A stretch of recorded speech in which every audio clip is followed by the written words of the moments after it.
쿠팡 17조 원, 네이버 쇼핑 21조 원, 롯데온의 2023년 목표는 20조 원. 롯데온, 아직 평가하기엔 이르다. 신동빈 회장의 디지털 전환 의지가 담겨있는 롯데온. 롯데만의 장점을 살릴 수 있는 가장 효과적 방법은 무엇일까? 안녕하세요. 꼬리에 꼬리를 무는 경제 이야기 꽃고경의 채널의 윤희종입니다. 오늘은 롯데그룹의 유통을 전담하고 있는 롯데쇼핑이 운영하고 있는 통합 이커머스 플랫폼인 롯데온에 대해서 이야기를 해볼 거예요. 먼저 86만하고 2.8이라는 두 가지 숫자로 한번 시작을 해보도록 하겠습니다. 86만은 올해 9월 기준으로 롯데온의 월간 순 이용자 수입니다. 그리고 2.8은 12월 11일 기준 구글 플레이 스토어 롯데온 애플리케이션 별점이에요. 이 숫자만 놓고 본다면 롯데온이 지금 굉장히 잘하고 있다 이렇게 보기는 조금 힘들 것 같습니다. 실제로 이커머스 업계에서 일하고 있는 한 관계자한테 들은 말인데 롯데온이 지금 소비자들에게 눈에 들어오고 있다 이렇게 보기에는 조금 어려울 것 같다 라는 얘기를 제가 들은 적이 있습니다. 하지만 롯데온이 시작을 늦게 한 만큼 아직 그렇게 실망하기엔 이르다 이런 얘기도 있습니다. 경쟁사인 신세계의 SSG닷컴, 쓱닷컴이 이제 지금 서비스를 시작한 지 한 2년 정도 지났다는 걸 생각하면 올해 4월에 출범한 롯데온의 성적표가 그렇게 나쁘지 않다. 사실 이렇게 말할 수도 있어요. 롯데온을 담당하고 있는 롯데쇼핑의 한 관계자한테 들은 말인데 지금 당장의 마켓쉐어가 중요하다기보다는 롯데온이 지금 계속 성장하고 있다. 올해 이제 서비스 출범 초기인 5월과 지금을 비교해보면 월간 순 이용자 수도 그렇고 거래액도 그렇고 굉장히 많이 성장했다. 이런 평가를 내리고 있는 것 같습니다. 그리고 구체적인 숫자를 밝히진 않았지만 이제 9월부터 이제 본격적으로 프로모션 행사를 진행을 해서 11월까지 이제 프로모션을 많이 했는데 그때 이제 이용자를 많이 끌어들이고 또 그 사람들을 롯데온에 붙들어 놓는 효과도 어느 정도 거뒀다고 해요. 그러니까 롯데그룹 내부에서는 전체 이커머스 시장에서 롯데온이 차지하고 있는 그 비중은 그렇게 크지 않지만 앞으로 그 월간 순 이용자 수와 거래액을 계속해서 크게 늘려갈 수 있는 잠재성은 있다. 이렇게 보고 있다고 정리할 수 있을 것 같아요. 그렇다면 롯데온은 롯데그룹에게 얼마나 중요한 위치를 차지하고 있을까요? 이걸 보려면 신동빈 회장 얘기를 들어볼 수 있을 것 같아요. 신동빈 회장은 올해 1월에 임원들을 모아놓고 오늘은 내가 여러분들한테 듣기 좋은 얘기는 못할 것 같다. 이 말을 딱 들었을 때 임원들이 정말 모골이 송연해졌겠죠. 그리고 그 다음에 나온 얘기가 바로 패러다임 시프트예요. 롯데가 앞으로 이렇게 패러다임이 변화하는 상황에서 살아남기 위해서는 반드시 어떤 대전환이 이루어져야 된다 이런 얘기를 했다는 거죠. 그렇다면 롯데가 보고 있는 패러다임 시프트란 어떤 것일까요? 이건 역시 신동빈 회장의 발언에서 찾아볼 수 있습니다. 디지털 전환을 통한 비즈니스 혁신은 우리가 반드시 일어나야 하는 과제다. 2019년 신년사에서도 똑같은 말을 했습니다. 사업 전반에 걸쳐 디지털 전환에 기반한 비즈니스 혁신을 이뤄내야 한다.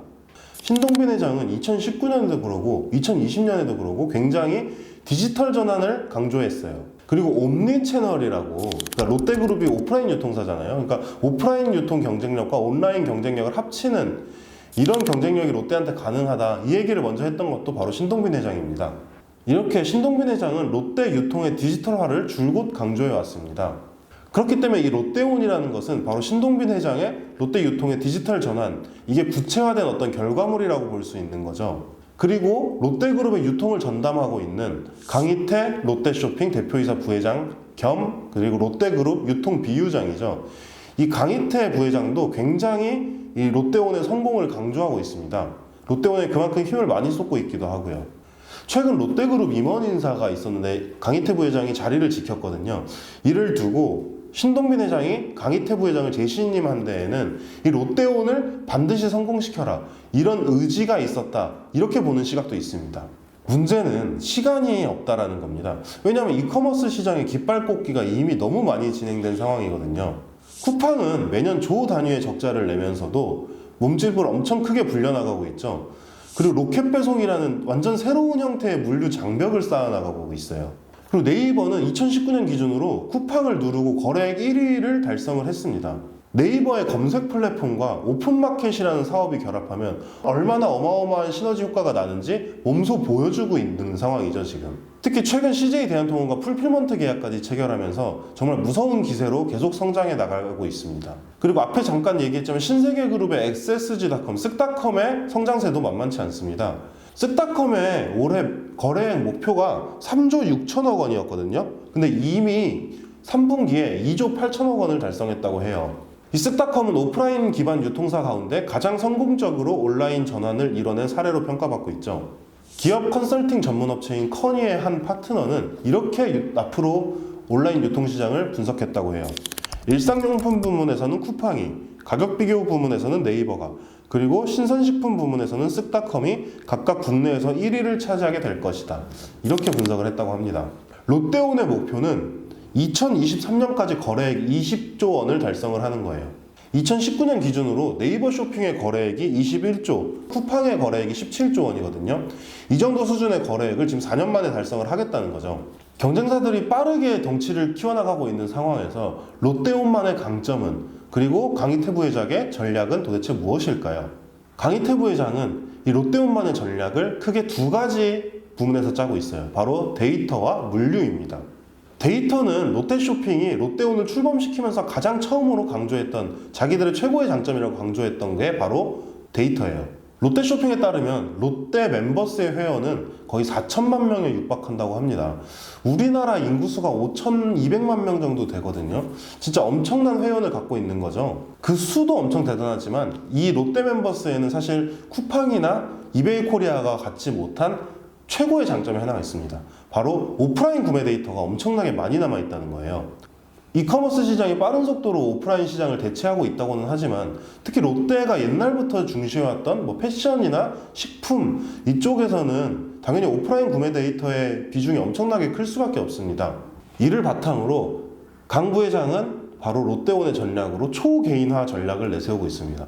초개인화가 무슨 말인지 잘 모르시겠다면, 그 넷플릭스에서 우리가 영상을 볼 때 이렇게 추천해 주잖아요. 쇼핑도 이거 살래? 이거 살래? 이렇게 추천해 주는 거를 말한다고 보시면 됩니다. 하지만 문제는 뭐냐면 이 데이터가 계열사나 사업 부문별로 다 따로 놀고 있다는 거예요. 빅데이터는 뭉쳐 있을 때 더 의미가 커지잖아요. 그렇기 때문에 롯데온이 내세우고 있는 그 빅데이터, 그리고 그 데이터에 기반해서 유통과 물류 전략을 제대로 짜기 위해서는 바로 이 데이터의 통합이 반드시 필요합니다. 그리고 강 부회장도 이 사실을 너무 잘 알고 있는 거예요. 그래서 강희태 부회장이 탄생시킨 게 바로 올해 10월 말에 탄생한 빅데이터 태스크포스입니다. 이 빅데이터 TF는 강희태 부회장 직속으로 설치됐어요. 그리고 통신사를 거치면서 정말 빅데이터에서 잔뼈가 굵고, 또 롯데그룹의 IT 계열사인 롯데정보통신에서 빅데이터 관련 일을 했던 윤영선 상무를 빅데이터 TF의 수장으로 임명을 했습니다. 강희태 부회장이 지금 이 빅데이터 TF에 굉장히 큰 기대를 걸고 있다고 해요. 그래서 앞으로 롯데온의 이 데이터와 관련된 성패, 이걸 보려면 이 빅데이터 TF가 어떻게 활동하는지 이걸 보는 게 굉장히 중요할 것 같습니다. 이커머스에서 물류의 중요성이라는 건 정말 몇 번을 말하더라도 과하지 않은 이야기죠. 애초에 이커머스라는 발상 자체가 고객이 뭘 사러 나오지 않아도 집에서 클릭 몇 번 하면 그 물건을 고객 문 앞까지 편하게 전달해 드리겠다. 이게 이커머스의 기본이잖아요. 그러니까 고객의 문 앞까지 물건이 가는 과정, 그 물류가 굉장히 중요할 수밖에 없죠. 롯데쇼핑은 전국 곳곳에, 그것도 유동인구가 많고 소비자와 가까이 있는 백화점, 그리고 마트, 슈퍼, 이런 수많은 롯데쇼핑의 오프라인 점포들을 바로 롯데쇼핑의 물류 경쟁력으로 내세우고 있습니다. 이 수많은 점포 하나하나들이 소규모 물류센터의 역할을 하면 정말 고객에게 최대한 빨리 그 매장에서 바로바로 고객한테 물건을 갖다 줄 수 있다. 이게 롯데의 기본적인 전략이죠. 이런 전략을 마이크로 풀필먼트 전략이라고 하거든요. 대표적으로 애플이 전 세계 수많은 애플 스토어들을 소규모 물류센터 역할로 사용하고 있다고 해요. 그래서 롯데온이 또 내세우는 물류 시스템 가운데 하나가 스마트픽이라는 거거든요. 이 스마트픽이 뭐냐면 우리가 갖다 주지 않아도 기다리는 것도 지겨울 수 있잖아요. 그러니까 고객들이 원하는 시간에 마트로 찾아와서 물건을 가져가는 그런 형태의 물류 전략도 내세우고 있습니다. 이런 게 바로 이 롯데쇼핑의 소규모 점포들이 하나하나의 물류센터 역할을 하기 때문에 가능한 일이죠. 하지만 반대로 이 물류의 효율을 생각한다면 이 대규모 물류센터가 반드시 필요하다, 이런 지적도 사실 나오고 있어요. 예를 들어 어떤 고객이 롯데백화점, 그리고 롯데마트, 그다음에 롭스, 여기 세 곳에서 물건을 하나씩 샀다고 생각을 해보세요. 그러면 롯데 입장에서는 이 세 군데서 각자 세 명의 배달원을 써서 각각 물건을 보내는 것보다는 한 명의 배달원이 이 세 개를 한꺼번에 고객에게 한 번에 전달해 주는 게 훨씬 효율적이겠죠. 그리고 앞에서 얘기했던 롯데의 최대 장점, 바로 데이터를 활용할 때도 그 통합물류 시스템이 훨씬 효율적일 수 있습니다. 그 고객 데이터를 통해서 만들어진 수요 예측 시스템, 이거를 가장 효과적으로 활용할 수 있는 게 바로 통합물류 시스템이거든요. 예를 들어 그 수요 예측 시스템이 A 지역에서 B라는 상품이 한 10,000개가 팔릴 걸로 예상을 했어요. 근데 문제는 뭐냐? A 지역에 있는 모든 롯데 B 상품을 다 합쳐도 3,000개 정도밖에 없다고 가정을 해보자고요. 그러면은 미리 대규모 이 물류센터에다가 이 B 상품의 7,000개를 미리 갖다 놓는다면 훨씬 더 효율적으로 배송을 할 수가 있겠죠. 이 시스템을 가장 잘 갖추고 활용하고 있는 곳이 바로 쿠팡입니다. 이 쿠팡은 이 AI에 기반한 수요 예측 시스템과 대규모 물류센터, 이 두 개를 기반으로 성장했다고 해도 과언이 아니에요. 그리고 쿠팡은 이를 통해서 국내 이커머스 시장에서 정말 압도적인 점유율을 차지하는 데 성공했습니다. 심지어 그 경쟁사인 쓱닷컴도 대규모 물류센터 투자에 나서고 있어요. 현재 쓱닷컴의 온라인 전용 물류센터 규모가 11만 842제곱미터예요. 근데 롯데쇼핑의 물류센터 규모가 4만 7천 제곱미터 정도로 알려져 있습니다. 쓱닷컴은 이제 최근 비용 절감을 위해서 물류센터 투자를 조금 줄이기는 했는데 계속해서 대규모 물류센터 투자에 나서겠다라는 의지를 보이고 있어요. 이렇게 다른 이커머스 업체들이 대규모 물류센터에 투자를 많이 하다 보니까 이 이미 깔려있는 점포를 활용한 소규모 물류센터라는 전략을 펴고 있는 롯데쇼핑과 롯데온과 관련돼서도 조금씩 우려의 시선이 나오고 있는 것은 사실입니다. 그래서 이것과 관련해서 이제 롯데쇼핑에서 롯데온을 담당하고 있는 담당자랑 한번 얘기를 해봤는데요. 그러니까 어떤 방식이 지금 가장 효율적인지, 어떤 방식이 우리 롯데온만의 장점을 살릴 수 있는지, 이걸 계속해서 지금 고민해보는 단계라는 거예요. 그러니까 지금으로서는 롯데온이 활용할 수 있는 자원을 최대한 활용하고, 만약에 대규모 물류센터가 훨씬 더 효율적이라면 거기에 투자할 용의도 충분히 있다, 이렇게 얘기를 하고 있습니다. 그리고 롯데온의 장점으로 볼 수 있는 게 하나가 더 있는데요. 바로 롯데 글로벌 로지스라는 거대한 물류 기업의 도움을 받을 수 있다는 점입니다. 실제로 롯데 글로벌 로지스는 지금 최근에 굉장히 물류센터에 투자를 많이 하고 있어요. 그렇기 때문에 롯데쇼핑이 이 같은 롯데 계열사인 롯데 글로벌 로지스의 도움을 받는다면 이 대규모 물류센터의 필요성을 어느 정도 경감할 수도 있겠죠. 그래서 롯데쇼핑이 실제로 그 통합 물류 시스템을 안 한다, 이렇게 보기는 어려운 게, 이 롯데쇼핑에서 이 롯데온의 선봉장이라고 할 수 있는 이 조영재 롯데쇼핑 이커머스 부문 대표, 롯데홈을 출범하면서 뭐라고 얘기를 했냐면, 배송 통합 물류 체계를 우리는 계속해서 검토하고 있다, 이렇게 얘기를 했단 말이죠. 롯데쇼핑 관계자의 말을 빌려서 정리를 해보자면, 이커머스의 일단 기본은 무조건 고객이다. 우리는 고객이 무엇을 원하고 무엇이 고객에 도움이 되는지 이제 끊임없이 탐구해 나가는 과정에 있다, 이렇게 정리를 할 수 있을 것 같습니다. 결국 이 롯데온의 성공은 아까 말했던 데이터와 물류의 유기적 통합에 달려 있다고 볼 수도 있을 것 같아요. 여기서 바로 강희태 부회장의 또 다른 과제가 도출됩니다. 바로 조율입니다. 롯데쇼핑 안에 롯데백화점, 롯데마트, 롯데슈퍼, 롭스, 토이저러스, 롯데홈쇼핑, 롯데면세점, 이렇게 7개 부문이 서로 각자 사업을 전개하고 있어요. 마케팅도 따로, 그리고 고객관리도 따로, 이벤트, 사업 전략 다 따로 이 7개 부문이 각각 전개하고 있단 말이죠. 거기에 또 별도 부문으로 분류되어 있는 롯데 하이마트가 또 얹어지죠. 그렇기 때문에 이 통합 온라인 쇼핑몰이라는 롯데온이라는 거는 7개의 다른 회사를 롯데온이라는 이름 하나로 묶는 거랑 마찬가지인 작업이에요. 이 각 사업부마다 당연히 이해관계가 다 다르기 때문에 이 묶는 과정에서 충분히 충돌이 발생할 수도 있겠죠.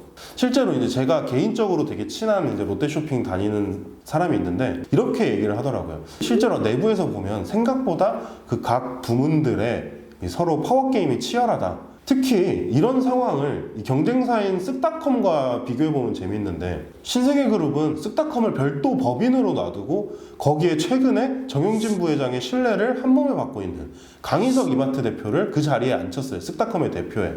신세계그룹의 여러 유통업체들이 이 쓱닷컴이라는 이름 아래 시너지를 내기 위해서 하나로 뭉치는 모양새죠. 그런데 롯데쇼핑은 한 부문에 불과한 이커머스 부문이 롯데온을 맡고 있어요. 그러니까 각 사업 부문과 롯데 하이마트가 각자 사업을 전개하고 있는 가운데 롯데온은 그냥 플랫폼의 역할만 하는 그림이죠. 롯데쇼핑 관계자의 말을 빌리자면 각 사업 부문이 사업을 전개하면서 롯데온이라는 하나의 창구, 물건을 파는 하나의 창구가 더 생기는 걸로 이해하는 게 좋다. 이렇게 얘기를 하더라고요. 그렇기 때문에 강희태 부회장이 이 롯데온을 반드시 성공시키려면 이 7개의 부문과 1개의 자회사, 이 사업들을 각각 유기적으로 조율하고 통합하는 과정이 반드시 필요하다고 볼 수 있습니다. 앞으로 롯데온이 이 통합 이커머스 플랫폼으로 확실하게 기능해서 이 각축을 벌이고 있는 이커머스 시장에서 롯데를 확실한 승자로 이끌기 위한 관심 포인트가 그들을 하나의 목표를 향해서 달리게 만드는 이 조율하는 과정이 바로 관심 포인트가 되지 않을까 싶습니다. 강희태 부회장이 이 목표를 잘 달성해낸다면 사실 저는 지금 사실 이제 쿠팡을 제일 주로 사용하고 있는데 2023년에는 제가 롯데온을 사용하고 있지 않을까요? 오늘의 꽃구경은 여기까지입니다. 시청해주신 분들 감사드립니다. 저는 돌아옵니다.